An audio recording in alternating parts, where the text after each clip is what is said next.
Hi, hi, I'm Lawrence Wilson, and this is the fourth episode of the That Ain't Right podcast.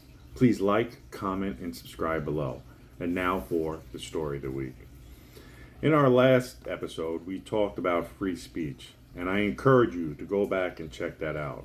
But today I want to do something a little different. I'm not reacting to one specific headline or article. I just want to talk.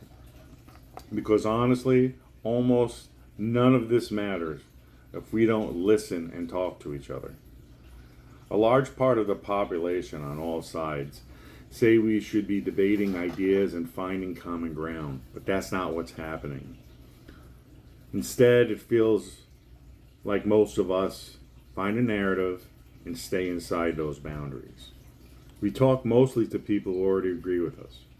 We read websites that confirm what we already believe, and platforms we use quietly shape what we see. This isn't just a feeling, research backs it up. Studies show that more than 70% of Americans avoid talking about politics with people who disagree with them, not because the topic isn't important, but because it feels uncomfortable and pointless. And the more someone sees politics as a win-lose game, the more likely they are to avoid conversation altogether. And it's not just conversations either, it's relationships. Research suggests that fewer than 1 in 10 friendships cross major political lines.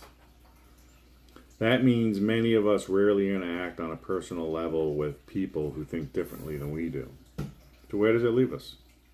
It leaves us in silos, bubbles, and echo chambers. The media plays a role in this, not because one outlet is evil while the other is pure, but because we all choose what we consume. Algorithms don't care about truth or politics, they care about engagement. If you click on something, you'll see more of it. Over time, that will shape your worldview without you even realizing it. Television news is especially powerful here. Studies show people who rely heavily on partisan TV news are far more likely to stay inside their ideological bubbles than people who get their news from multiple sources. I experienced this firsthand recently. I was talking to someone about a current news story, and she stopped me in mid-sentence, and she said, "Where'd you get that? Fox News?" Not to ask for evidence, not to debate the facts, but to dismiss the idea entirely. That's where we are. The source matters more than the substance. The label matters more than the argument. And when this happens, discussion dies before it even begins. Here's the part, though, that gives me hope. Despite all division, most Americans say they want unity across parties and ideologies. People constantly say they're tired of the hostility. They want to feel heard. They want to understand others, even if they still disagree. And research shows that exposure to respectful cross-partisan conversations actually reduces hostility, not increase it. Talking doesn't make us weaker. Listening doesn't mean you're surrendering your beliefs. It means recognizing that the person across from you is human. So maybe the problem isn't that we disagree. Maybe the problem is that we stopped listening.